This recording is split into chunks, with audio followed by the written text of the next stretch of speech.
Bakit nga ba isang chimpanzee ang pinili ng NASA So ayun, na ipadala sa Pluto? Dahil alam na kasi ng NASA na ang tsansa na hindi na makakabalik ang spacecraft na ito ay 98%. damn. Ibig sabihin, 2% Grabe yung 98% men. Siguro naman kung kahit sinong tao no, na-offera na 100 million or 100 billion, 1 trillion, parang malabong pupunta dyan. Hala, nag-YouTube ka. Siguro ay wala kang kasama. Like, subscribe kung need mo ng kasama. It's Francis. Pala, kara-kara. So kumustas mga idolos? Welcome to Francis Daily. So ayun, panibagong araw na naman. Meron ako nakita online. Parang tanga. Meron tayo nakita ditong video na may pamagat na ang kwento ng kauna-unahang unggoy na nakarating sa Pluto. Nakakadurog ang mga nangyari. So ayun, meron itong 1.2 million views. 2020 pa to in-upload ni DMS TV. So ayun, i-react natin tong video ito. At sa mga hindi pa nakapag-subscribe kay DMS TV, subscribe nyo yan. Well, hindi na siya active ngayon sa YouTube, pero subscribe nyo pa rin kasi baka mag-upload na rin yan soon, or hindi natin alam kung ano nangyari sa channel niya. Tapos yun, i-subscribe nyo DMS TV. Ilalagay ko na lang yung link ng video ito sa description kung gusto nyo puntahan yung channel niya, bisitahin nyo yun. Tapos yun, kung trip nyo yung mga ganitong reaction video, ay syempre baka naman don't forget to subscribe Francis Daily. Tapos i-like nyo na rin yung video yan. Ito, i-click nyo yung like sa baba. Madali lang yan. Click nyo yung like para naman lumaki pa tong pamilya natin. Tapos yun, simulan natin to kasi nako-curious din ako dito kasi wala unggoy. Ang cute ng unggoy. Ito ba yung ham? Ewan ko kung ito yung ham. Parang mayroon ako narinig dati. So ayun, panoorin natin to without further ado. Let's watch into this video. DMSTV, subscribe. Ulit, tuloy. sa Pluto. Kamusta naman kaya ang buhay niya sa outer space matapos siyang ipadala doon ng mga astronaut? At ano na nga ba talaga ang nangyari sa Pluto? At bakit hindi na siya? Kamusta naman kaya ang buhay niya sa outer space? Ulit lang ha. Unggoy na ipinadala sa Pluto? Yeah. Kamusta naman kaya ang buhay niya sa outer space matapos siyang ipadala doon ng mga astronaut? At ano na nga ba talaga ang nangyari sa Pluto? At bakit hindi na siya kasama sa ating solar system? Grabe yun, no? So totoo pala yung balita na hindi na isinali sa solar system yung Pluto. Kala ko sabi-sabi lang yun eh. Tuloy. Sumabog na nga ba ang planetang ito? Iyan ang mga katanungang ating sasagutin sa araw na ito. Sumabog ang Pluto. Yun o. What's up mga idol? Maligayang pagbabalik na naman sa ating channel. Yun. Maraming salamat din sa pag-click ng bidyong ito. So ayun, nakiklik ako tapos yun. Manonood ako. Idol, papanoorin ko tong video mo para makita mo ang wala akong kwentang reaction. Tuloy. Ay, isa ka sa mga curious at gustong malaman kung ano nga ba ang tunay na nangyari sa likod ng kwentong ito na ating pag-uusapan. Kaya nga, na-curious ako sa thumbnail. Nakita ko unggoy, meron ipinadala sa Pluto. Ito ba yung ham? Ewan ko lang kung ham. Parang sa buwan nata yun. Or, ewan ko lang. So, yan, panoorin natin to. Daming satsa tuloy. Araw na ito. By the way, shoutout nga pala sa mga idol natin. Okay, shoutout. Mag-comment sa ating previous video. Maraming salamat sa inyo mga idol. Shoutout.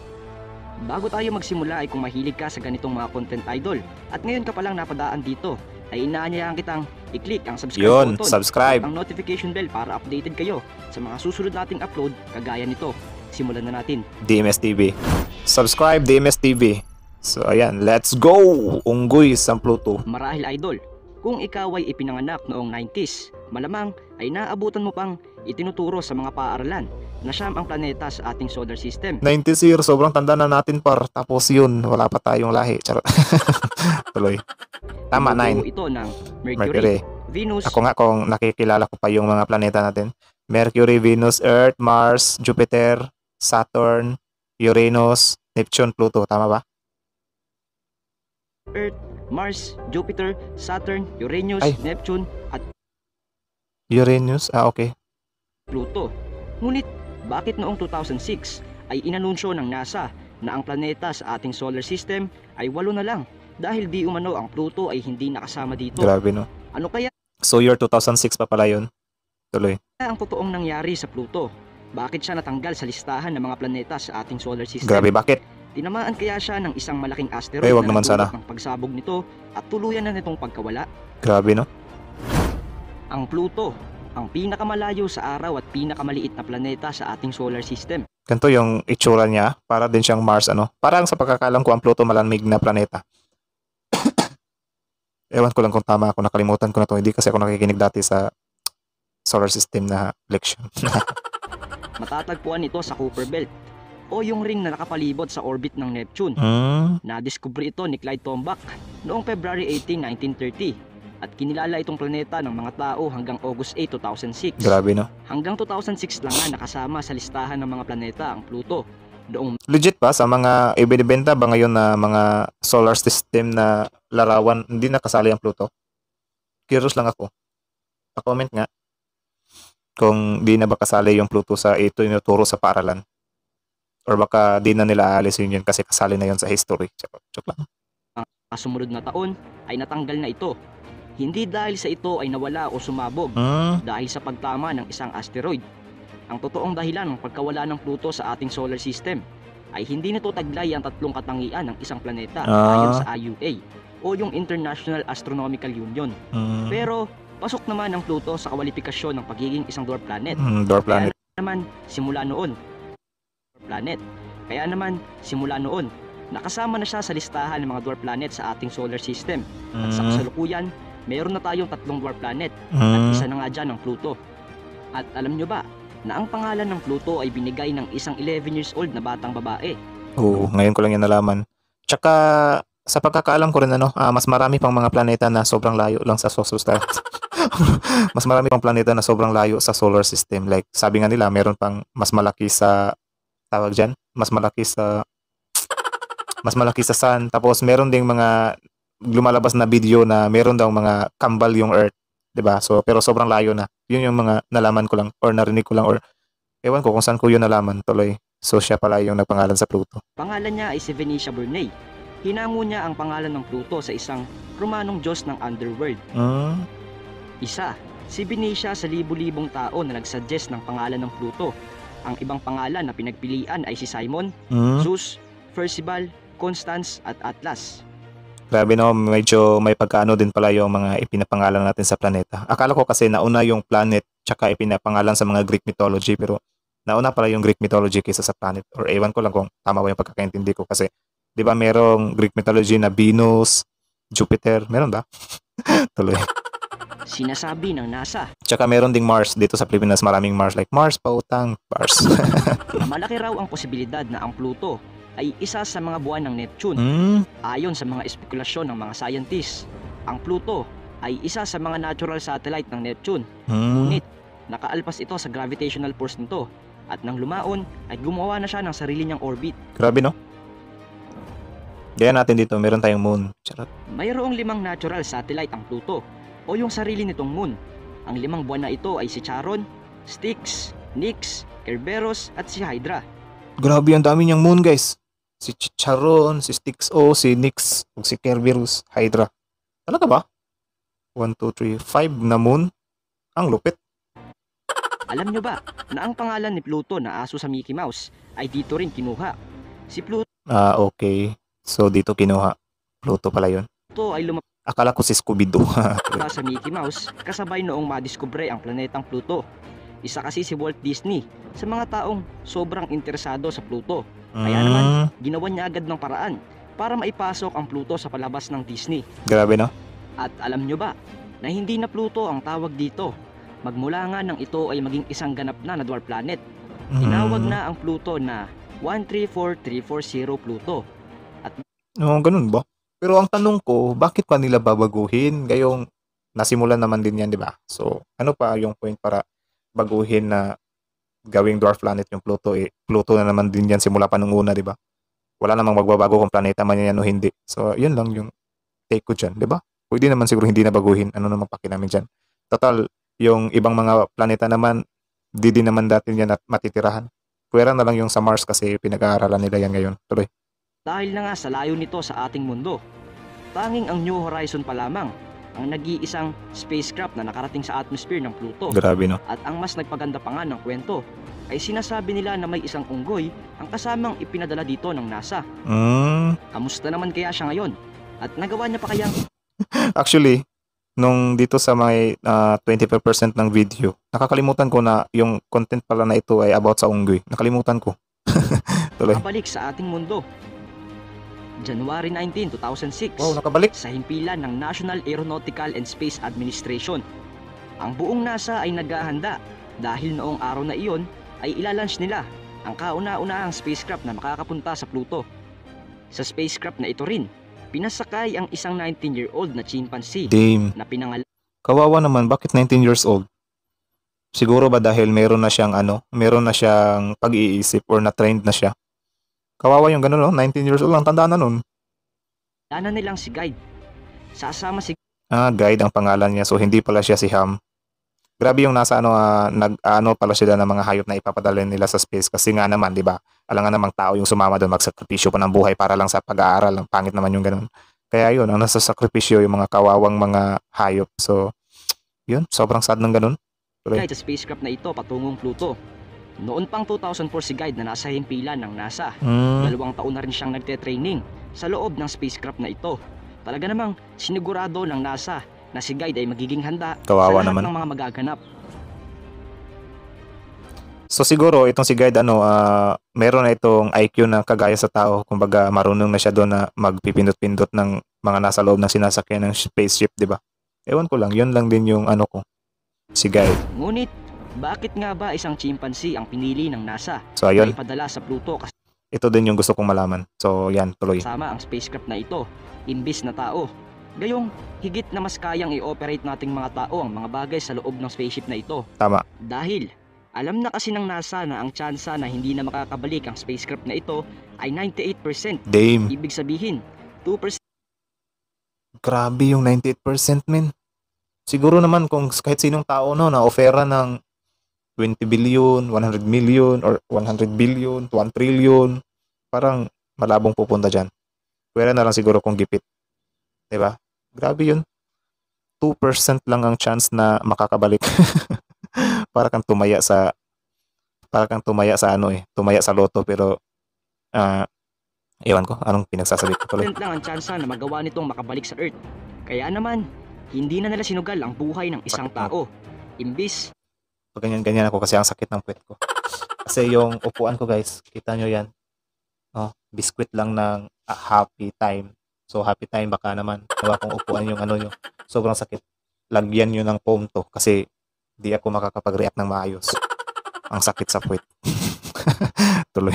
nagpadala sila ng isang nilalang na may hahalin tulad sa ating mga tao na halos parehas na parehas ang postura ng katawan at kayang-kaya nilang maabot ang kapasidad ng pinag-aaralan ng mga tao. Grabe no? Kaya naman ayon sa isang teorya, sila raw ang pinagmulan natin. By the way, sa Yun nga din yung theory na galing tayo sa unggoy. Grabe yun. Tuloy. pagpapatuloy ng kwento mga idol, umasa pa rin ang NASA sa 2% na ito. Kaya naman, sinanay nila si Guide upang i-operate ang spacecraft na ito papabalik sa ating mundo kung sakali man. Ngunit, ano nga ba ang nangyari kay Guide nang Grabe no, sinanay nila para kung sakali makauwi si Guide. Grabe yung ganun, men. Sobrang kawawa ng unggoy. Nadamay sa kalokohan ng mga tao. Tuloy. lumipad na siya sa kalawakan? Nagawa niyang makaabot sa orbit ng Jupiter. Kaya nga lang, dahil sa stress at lungkot, dahil nga mag-isa lang siya doon at wala siyang ibang nakikita kundi mga bituin Gagi. sa kalawakan. Sure eh. Unti-unti siyang nanghina hanggang sa siya ay tuluyan ng pumanaw. Damn. Nagugusbams ako. So hindi siya umabot no, nasa Jupiter lang siya. Kawawa naman dahil sa lungkot or parang kasi ilang years din kaya yung biyahe. Tanong ko lang or malabo naman na months lang, 'di ba? Kasi sobrang layo naman ng Pluto. Kawawa yung unggoy, min. Para na siya nagiging pet. Actually, nagiging mawain ako sa mga hayop like mararamdaman mo talaga dito sa puso or parang meron dito nakikirot kasi meron din akong aso dito. Tapos kung magkasakit siya, grabe sobra yung lungkot. Kaya nung narinig ko yung story niya, parang nag-goosebumps ako. Parang naawa ako. Yun lang, tuloy. Nagawa ni Guide na makita at masaksihan ang ganda ng kalawakan gamit ang kanyang mga hubad na mata. Grabe Ngunit, no. kapalit nga lang nito ay Kanyang ang kanyang buhay. Nagawa ng spacecraft na ito na makaabot sa orbit ng Pluto. Ngunit wala na si Guide nang mangyari iyon. Ouch. Grabe no. Ano kayang dahilan? Kung sabihin lang natin na lungkot, hindi na siya huminga or parang nag-aano na lang siya? Or di siya kumakain? Kumakain ba siya? Ewan ko. Tuloy. Dahil 7 taon ang itinagal bago makarating dito ang spacecraft na ito. At noong ika-4 7 taon. Damn. 7 taon kung halimbawa pupunta ka doon ng 2023, 2030 ka na aabot doon. Grabe, sobrang lungkot nun, men. Tapos may CR siya doon. Or may ininom na lang siya para hindi siya umano. Grabe yung invento ng tao, ha. na taon nilang paglalakbay, namatay si guide. 4 Ibig years. sabihin, wala na si guide nang Tuloy. mangyari iyon. Ulit. Dahil 7 taon ang itinagal bago makarating dito ang spacecraft na ito. At noong ika-4 na taon nilang paglalakbay, namatay si guide. Ouch. Grabe Ibig yun, men. sabihin, 3 taon na siyang patay noong umabot sila sa Pluto. Damn. Kawawa yun, men. Grabe. Parang naano ako eh. Ang pangyayaring ito ay sinasabing tinago lang ng NASA sa mga tao dahil natakot sila na baka magalit ang publiko sa kanila dahil sa ginawa nga nila kay guide. By the way Tama. mga idol, ang isyong ito ay nanggaling mismo sa mga tao na kumukuha ng leak sa loob ng himpilan ng NASA. Ngunit wala pa rin mga patunay na ang isyong ito ay totoo dahil Okay. So, hindi pa rin pala ipinalabas ng NASA. Isa din yan sa malaking tanong ko, no? Kung bakit itong NASA ay hindi sila basta-basta nagre-reveal ng information. Gaya nung sa alien, yung mga UFO? UFO pala, UFO, tapos, yun nga, hindi nila pinapaalam sa tao. Maski na may nakikita na yung mga tao na mga ebidensya or may nakikita sila mga sightings sa itaas. Dinideny pa rin nila. So, yun, hindi ko alam kung bakit nila yung dinideny.